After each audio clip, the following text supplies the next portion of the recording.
let's go into funeral home negligence, right? Because we differentiate between the two. So I made reference this a second ago, operating without a license and mixing up remains. I feel like the mixing up remains, we've talked about some of the ways that that could happen, but operating without a license, I mean, should I be asking the funeral home to share their license with me? Is that going to be in the contracts? If I don't see that, is that a concern? Where does this come up? So, yeah, I mean, this is a great question. We could spend an hour on that alone.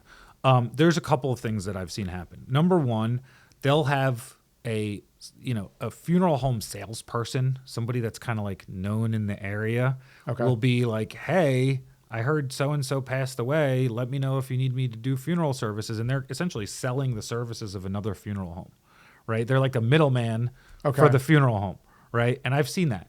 And that person, that person that sells you funeral services should be actually affiliated with the funeral home. They should be licensed under the funeral home. Their name should come up under the funeral home. Very often, funeral director licenses expire. Okay.